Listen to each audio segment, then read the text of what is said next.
They hide their abuse in public, so they must know it's wrong and can change, right? Not exactly. And in today's episode, we're going to explore why. You'll hear this idea a lot in forums and conversations about covert abuse. If they know how to hide it, then they know it's wrong. If they can control themselves around others, then they're choosing to treat you badly. And if it's a choice, then surely they can choose to stop. That line of thinking makes sense. It sounds logical, but it's based on the wrong assumption. It assumes that the version they show in public is the real self, that the mask drops when you're behind closed doors. And if they could just see what they're doing, if they could just realize how cruel it is, they would stop. But for people who use abuse as a control tactic, the mask never drops. There is no real self hiding behind the kindness. There is only performance, adaptation, a shifting set of behaviors used to manipulate the person in front of them, depending on what they want. Let's explore why both the public and private faces they present are masks, starting with the public one. When they behave well in front of others, it's not because they've reflected on their actions or feel guilt. They are not thinking, I shouldn't do this, it's wrong. They're thinking, I won't do this here, it would backfire. They know that screaming at you in public would shift how others see them. So they adapt. They speak softly. They laugh at your jokes. They put a hand on your back and ask if you're okay. Because in that moment, a demonstration of kindness gets them what they want. What they want might be praise, admiration, validation, or just to avoid scrutiny.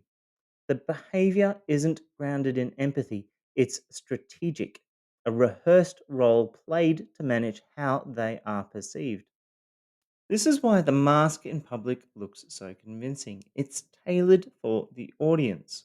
And the more people who applaud the performance, the more powerful the mask becomes. Now let's look at the private mask, the one behind closed doors. This part is often misunderstood. People assume the cruelty is the real them, but it's not that simple. The private face is still a mask, just a different one. Behind closed doors, their goal isn't admiration, it's control. And if what gets them control is anger, withdrawal, contempt, or emotional chaos, then that's what they will use. The tactics might change silent treatment, blame shifting, gaslighting, but the strategy stays the same manipulate the dynamic to stay in charge. This mask is tailored just as much as the public one. It's shaped around your specific triggers, your wounds, your responses. It's not the raw, unfiltered truth. It's a curated set of behaviors designed to destabilize you and make you easier to control. So in private, you're not seeing authenticity. You're seeing another performance, just one built to break you instead of impress others. So what does this mean for you? This is where it gets dangerous. Not because of what they're doing, but because of what you might believe about it.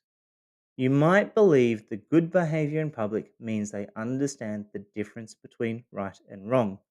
That if they can choose kindness with others, then they could choose it with you. That belief is a trap. Because once you believe they could choose kindness, you start waiting for it. You minimize the abuse. You tell yourself, oh, it's just stress or trauma or something that you triggered. And you start seeing their cruelty as a mistake instead of a tactic.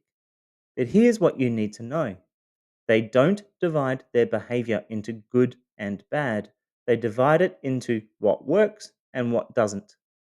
In public, praise and sympathy are the goal, so they act charming. In private, obedience or emotional control might be the goal, so they use cruelty.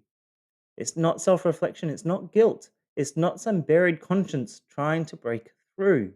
It's all manipulation, all of it.